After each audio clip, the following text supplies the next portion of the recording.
mundanos e mundanas do meu coração, vamos começar mais uma aula. A aula de hoje é de processo penal, é o resumo para a primeira fase do OAB em processo penal.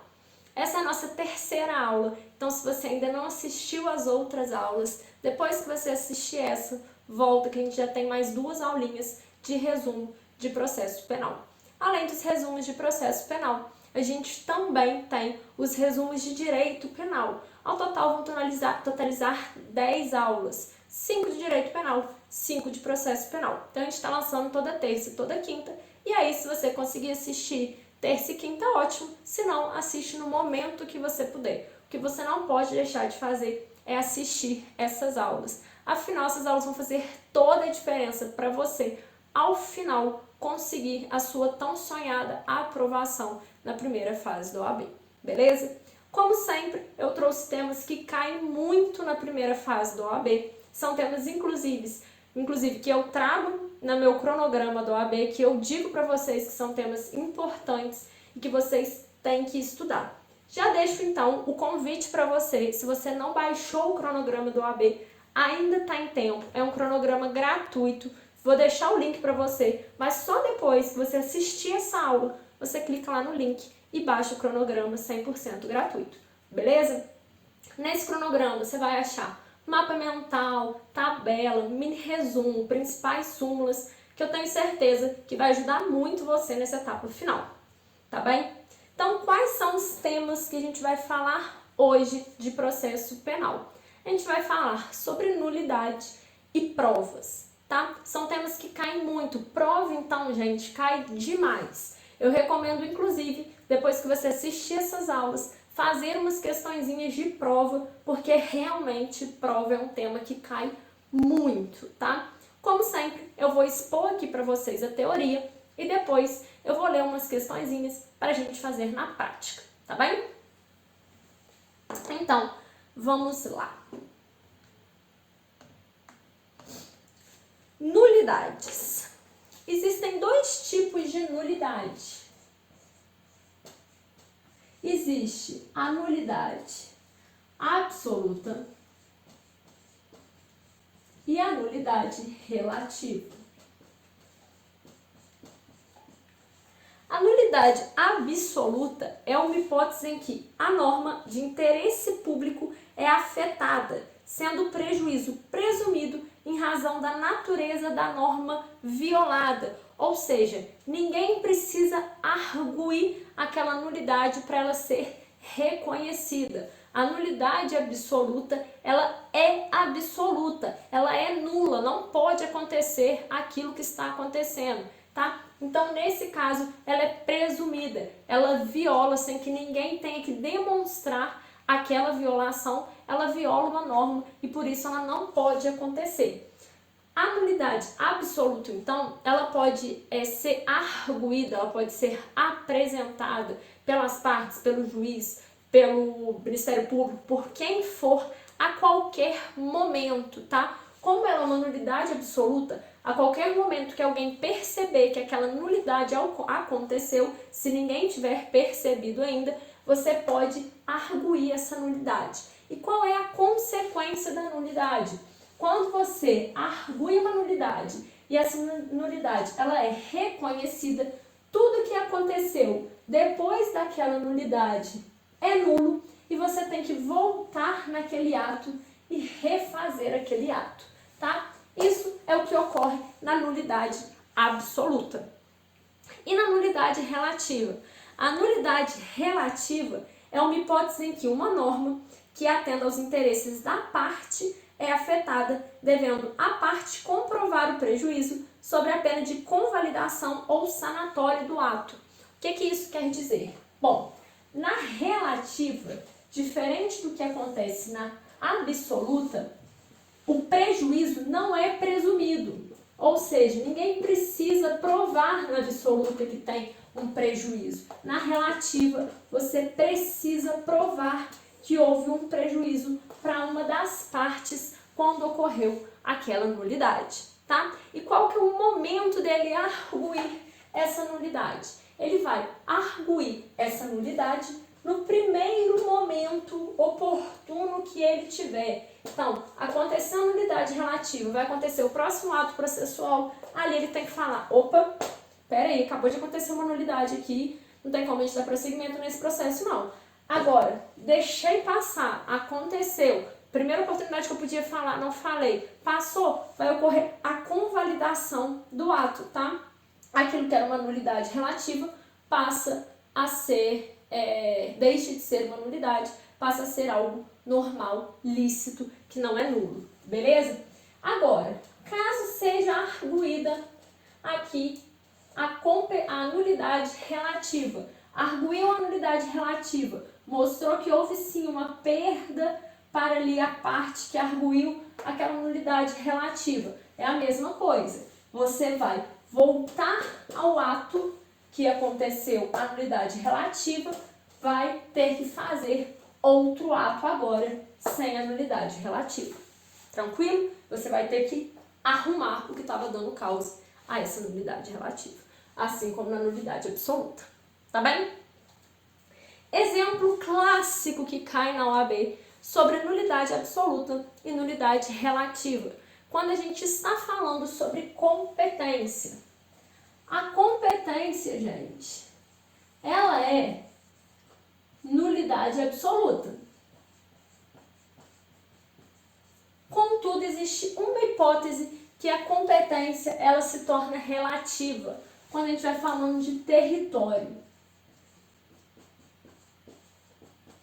A gente sabe que, por exemplo, o domicílio do réu ele é subsidiário ao local do crime, mas se ninguém arguir que a competência teria que ser do lugar do crime e não do domicílio do réu, a partir dali vai se tornar competente o juízo que era incompetente. Ou seja, o crime aconteceu em Goiás, mas o domicílio do réu é em São Paulo, a gente entrou com a ação em São Paulo, ninguém arguiu a incompetência. Nesse caso de competência territorial, vai ser sanado o vício, tá? Ocorreu a convalidação e a partir dali um juízo incompetente se torna competente.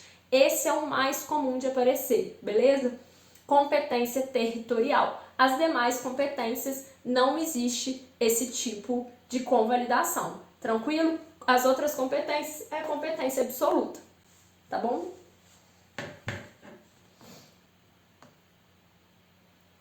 Beleza. Falamos de nulidade, vamos falar de provas. Vamos lá. O que são as provas? As provas é um meio que as partes vão utilizar para chegar em busca da verdade, para demonstrar a verdade, beleza? Então, a prova é um meio que vai ser utilizado para quem alega demonstrar e comprovar que o que ele alega é verdade. As provas podem ser lícitas ou ilícitas.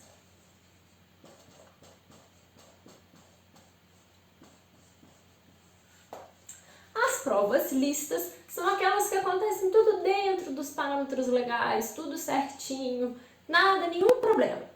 Já as provas ilícitas são aquelas que violam a lei. E quais são essas provas ilícitas que violam a lei? Exemplo, quando o policial tortura o acusado para ele confessar, tá? É um exemplo de prova ilícita. Quando é um flagrante forjado, também já expliquei para vocês o que é flagrante forjado. Ele pega uma droga que não é da pessoa, coloca lá na mochila só para dizer que ele era o dono daquela droga, tá? É uma prova adquirida através de invasão de domicílio. Cara, invasão de domicílio é uma coisa que quase todos os temas que tem prisão, que tem prova, tem invasão de domicílio. Cara, invasão de domicílio é o seguinte: o único momento em que você pode violar a inviolabilidade do domicílio é em prisão em flagrante ou quando estiver acontecendo algum perigo para o morador ali. Então, em caso de incêndio, em caso de algum tipo assim, você pode violar o domicílio da pessoa. Aqui, pra gente, o que é importante? Você pode violar em prisão em flagrante. Tirando isso, qual é a outra forma de você violar? Através de um mandado. Um mandado de prisão, um mandado de busca e apreensão. Contudo, tanto o mandado de prisão quanto o mandado de busca e apreensão não podem acontecer no período noturno. Eles só podem acontecer no horário comercial, tá bem? Então, falou que invadiu de madrugada, falou que cumpriu o mandado de madrugada, aquelas provas todas obtidas, elas se tornam ilegal, porque eles não podem adquirir essas provas, eles não podem prender alguém de madrugada, tá? Só se for prisão em flagrante. Tranquilo? Beleza. E as provas ilegítimas? As provas ilegítimas, elas acontecem quando não é observado algum procedimento processual. Exemplo, uma prova, uma perícia realizada por um perito que não é perito. Então, ela é realizada por uma pessoa que não é um perito, é um perito não oficial. Então, nesse caso, seria uma prova ilegítima, porque ela não se atentou para um procedimento processual. Tranquilo? O que é mais importante para a gente aqui? As provas ilícitas. Por quê? Segundo o artigo 157 do Código de Processo Penal, são inadmissíveis, devendo ser desentranhadas do processo, as provas ilícitas. Ou seja, é uma prova ilícita, é uma prova ilegal, é uma prova ilegítima.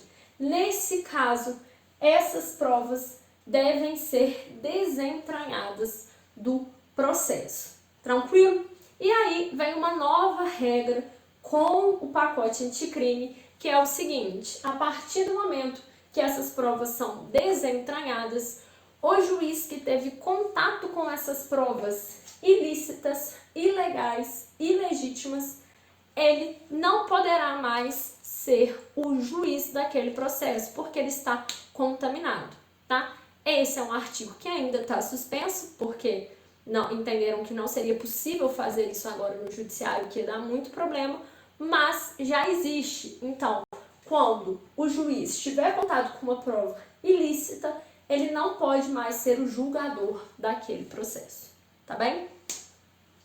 Então, tranquilo.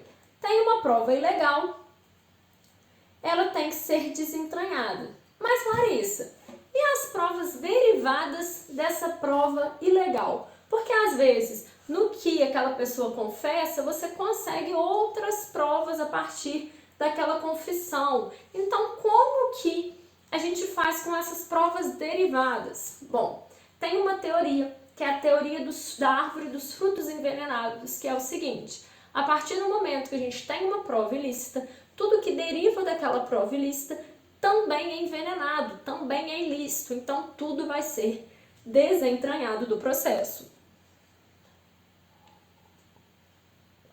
Mas atenção, existe limite para isso, tá legal? Você não vai desentranhar toda e qualquer prova. Deixa eu só fazer um recorte aqui antes de eu começar a entrar nessa parte. Bom, uma prova ilícita, ela é nula. Então, nesse caso, você vai anular tudo o que aconteceu até aquela prova ilícita e fazer novamente, tá? Como eu falei com vocês sobre a nulidade dos atos, tá bem? Então, vamos lá. Beleza. É uma prova ilícita, as provas derivadas, elas também terão que ser desentranhadas. Mas calma aí, a gente tem algumas limitações a esse desentranhamento das provas. Por quê? Algumas provas, mesmo sendo oriundas daquela prova ilegal, daquela prova ilegítima, ela poderia de outra forma ser produzida de maneira legal. Eu vou dar aqui um exemplo para vocês dessas provas que derivam, mas que ainda assim não serão desentranhadas do processo. Primeiro, teoria da prova absolutamente independente. Quando a prova tem uma fonte completamente independente da prova ilícita, ela não será desentranhada, pois não foi contaminada com a ilicitude, ou seja, o acusado ele confessou, mas uma outra pessoa, a vítima, viu o cara cometendo o furto. De longe ela viu o cara cometendo o furto. São fontes independentes. Então, por mais que seja de um mesmo crime, por mais que seja aquele cara que foi confessar, aquela vítima que sofreu o crime, são fontes independentes. Então, mesmo ele tendo sido torturado para confessar, nesse caso, a prova da vítima ter visto o acusado cometendo o crime não será desentranhada do processo. Limitação da contaminação expurgada. Nesse caso, há uma conexão com a prova ilícita, contudo, a forma pela qual a prova ilícita foi produzida repara a ilicitude. Exemplo, o acusado ele foi torturado lá na delegacia, mas depois, para confessar, mas depois em juízo ele confessa com o advogado presente lá na presença do juiz. Então, a primeira vez que ele confessou lá na delegacia, aí sim ela foi legal. Só que depois eles conseguiram reparar a ilegalidade daquela confissão, já que ele foi torturado para confessar. E como que eles conseguiram arrumar essa ilegalidade? Porque ele confessou da mesma forma, mas ele confessou em juízo com a presença do advogado, tudo nos trâmites legais, tá? Então, dessa forma, ela também não será desentranhada. Teoria da descoberta inevitável. Ocorre quando as provas que decorrem de uma prova ilícita não necessariamente estarão contaminadas e serão aproveitadas se ficar demonstrado que elas inevitavelmente seriam descobertas de outra maneira, por uma outra fonte autônoma e por meio válido. Exemplo, ele foi, de novo, torturado para confessar, mas foi encontrado uma filmagem dele cometendo esse crime. Então, por mais que tenha sido ilegal essa confissão dele, esse achado dessa filmagem já consegue comprovar que de fato foi ele que cometeu aquele crime, tá? Aí, por exemplo, na confissão, ele é obrigado a falar aonde está o objeto, mas na filmagem a gente consegue saber aonde está o objeto, independente dele ter confessado ou não. Então, nesse caso, a gente consegue comprovar que ele foi o culpado e que aquele objeto a gente pode ser utilizado, tá? Então, assim, ele confessou e falou que o objeto estava lá. Eu achei o objeto porque ele confessou. Mas eu, com a filmagem que eu tinha, eu também conseguiria achar o objeto, tá? Independente dele ter confessado ou não. Por último, o uso da prova ilícita, ela só é possível se for para utilizar em favor do acusado. Então, caso de uma prova ilícita e essa prova ilícita favoreça o acusado, então nesse caso poderá sim ser utilizada. Para prejudicar não, mas para favorecer sim. Tranquilo? Beleza. O juiz, via de regra, gente, não tem o poder para produzir provas. Então, o juiz ele não tem o poder para produzir provas. Contudo, o juiz poderá, em 2 momentos, pedir a produção de provas. E quais são eles? Quando quiser a produção antecipada de provas consideradas urgentes e relevantes. E no caso de realização de diligências para dirimir dúvidas sobre ponto relevante. Então, dúvidas sobre ponto relevante. Se tiver uma dúvida sobre um ponto relevante, ele poderá pedir uma diligência. E no caso de produção antecipada de provas em urgência e relevância. Beleza? Essa é a única maneira em que o juiz sai ali de um juiz imparcial e pede para a produção de provas. Tranquilo? Então, falou alguma outra coisa de produção de prova do juiz que não é essas 2 alternativas? Tá errado, tá? Agora falou, o juiz poderá pedir a produção de provas antecipadas quando tiver inconsiderado urgente, relevante. Nesse caso, é possível sim, tá?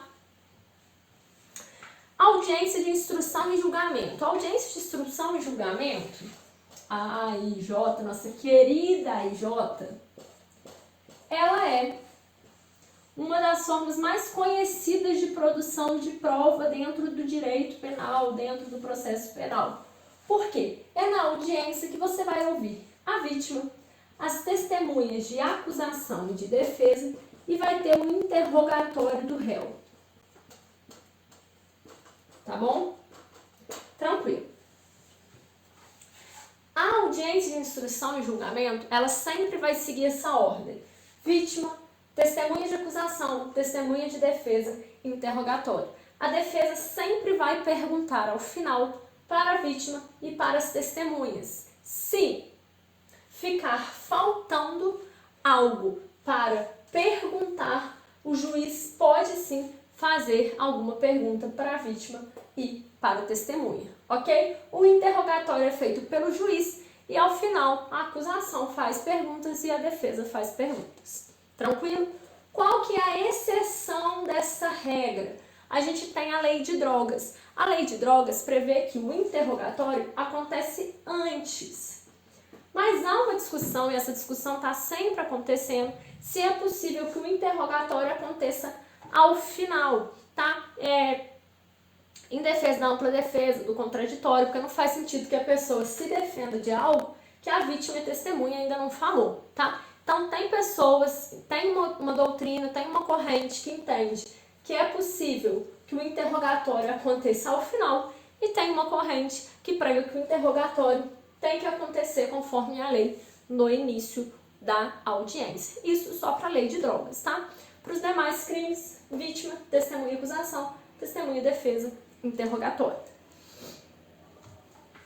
O interrogatório. Bom, particularidades que você tem que saber do interrogatório que, caso não seja obedecido, vai gerar a nulidade do ato. Tranquilo? Primeiro, antes da realização do interrogatório, o juiz assegurará o direito de entrevista reservada do acusado com o seu defensor. Então, antes do interrogatório, o defensor e o acusado podem conversar em uma sala reservada, tranquilo? Se não for dado a esse direito, então sim, pode ser considerada nulidade.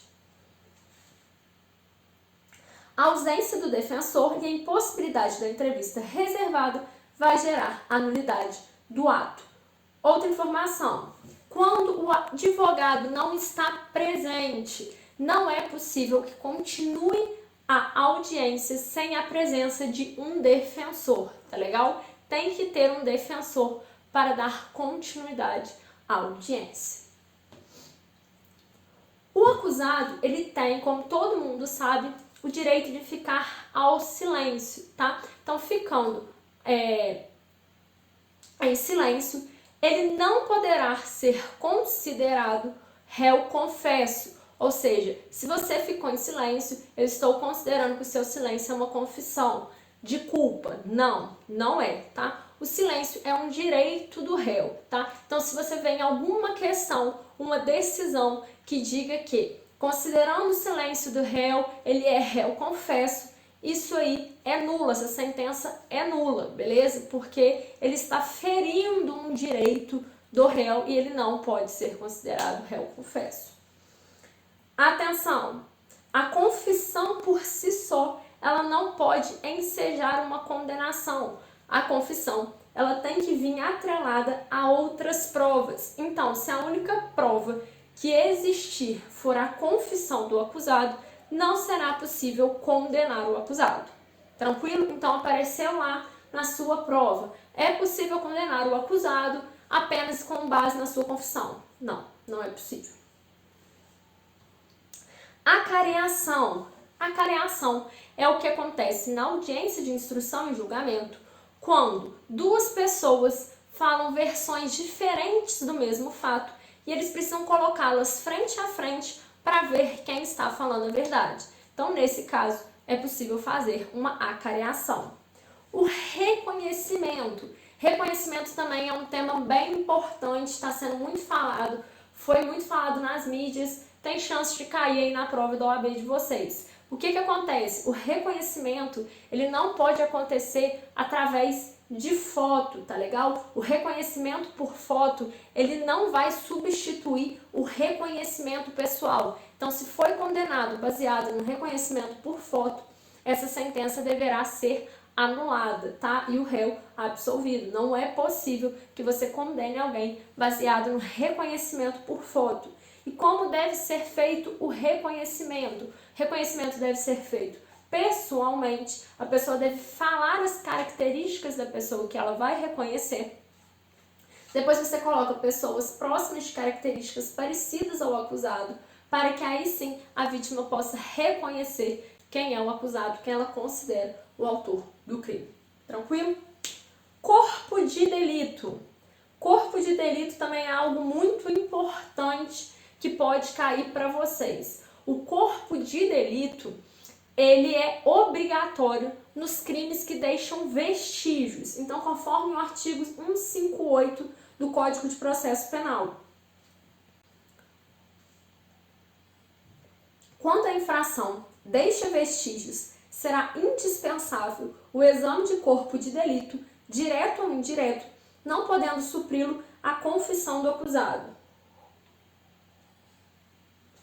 Então, gente, se é um crime que deixa vestígios, como por exemplo a lesão corporal, você tem que fazer um corpo de delito, tranquilo? E ele não poderá ser substituído pela confissão do acusado.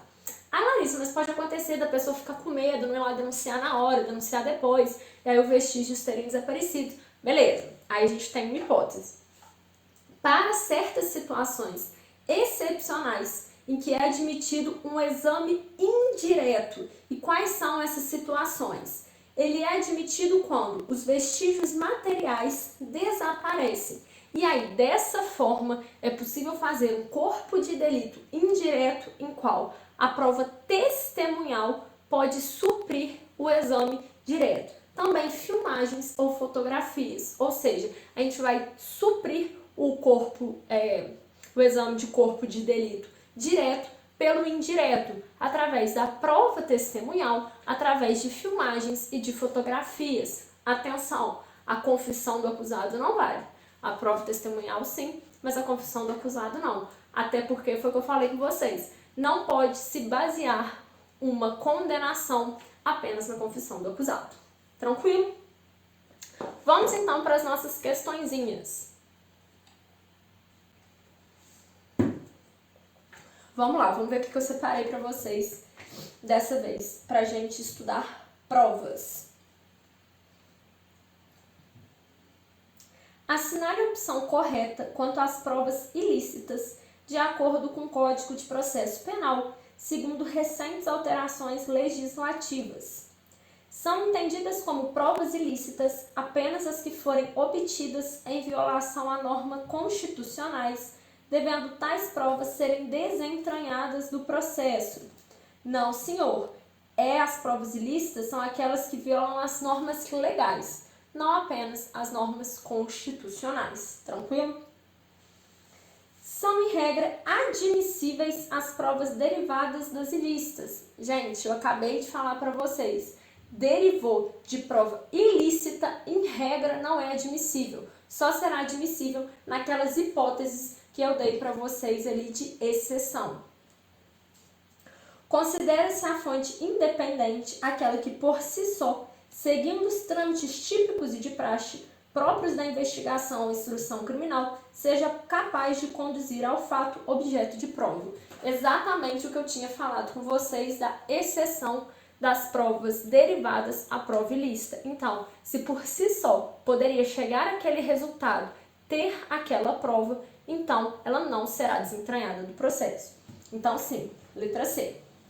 D. As cartas particulares, ainda que interceptadas ou obtidas por meios criminosos, são, em regras, admitidas em juízo. Não, gente, não será admitida cartas interceptadas, tá? Por meios criminosos. Não será permitido. Beleza? Então, carta interceptada a gente não vai usar como meio de prova. Deixa eu separar mais uma aqui para vocês. Vamos lá. Durante a audiência de instrução e julgamento, em processo em que imputado José, a prática do crime de roubo majorado pelo concurso de agentes, Laís e Lívia, testemunhas de acusação, divergem e que os dois eram autores do delito. Já Lívia também diz que estava presente, mas afirma que José estava sozinho quando o crime foi cometido. A vítima não foi localizada para prestar depoimento, ou seja, duas testemunhas divergem sobre a sua declaração, tá? Laís fala que são dois autores e Lívia fala que só um, beleza? Ou seja, elas estão divergindo sobre um fato importante. Diante dessa situação, poderá o advogado de José requerer a realização da contradita das testemunhas, a realização da acareação das testemunhas, a instauração de incidente de falsidade, a suspensão do processo até a localização da vítima para superar divergências? Não, gente, a resposta certa é acareação. É o que eu falei com vocês. Sempre que tiver dois depoimentos divergentes sobre o mesmo fato, é possível você colocar essas pessoas frente a frente para acontecer a acareação. Tranquilo? E aí sim descobrir quem está falando a verdade. E é isso, gente. Isso que eu tinha para falar com vocês sobre prova. É o que eu falei, é um tema bem extenso, muito importante, cai demais, todos os detalhezinhos. Então eu recomendo, depois dessa aula, entra nos sites que tem questões da OAB, procura lá questões da OAB sobre prova e faz aí pelo menos umas 15 questões, que eu tenho certeza que isso vai te ajudar a fixar a aula de hoje, aprender algumas coisinhas um pouquinho mais extensas que eu posso não ter falado aqui, relembrar o que eu já falei para vocês. E aí eu tenho certeza que essa aula vai ter sido muito útil e vai fazer toda a diferença. Vai cair pelo menos uma questão de prova na primeira fase do OAB, gente. Não tem como, é um tema muito cobrado, tá bom? É isso, a gente já tá acabando as nossas 10 aulas, a gente já tá na nossa 6ª aula, a gente já passou da metade. Então, se você ainda não assistiu as outras aulas, convido você a assistir. Se você tá aí no pique, convido você a assistir também as nossas próximas aulas, toda terça e quinta-feira. A gente está lançando as aulas até a primeira fase do OAB, com resumo de direito penal e processo penal. E é isso, gente. Se você chegou aqui até o final, eu tenho certeza que você é uma pessoa dedicada, que você vai conseguir a sua aprovação. Você está fazendo de tudo para isso. Você está fazendo coisa que ninguém está fazendo. Você está aqui assistindo aula de meia hora, 40 minutos, 50 minutos, para conseguir fixar direito penal e processo penal. Então é isso. Aguardo vocês nas nossas 4 aulas restantes. E aí sim a gente vai conseguir a nossa tão sonhada aprovação. Até a próxima!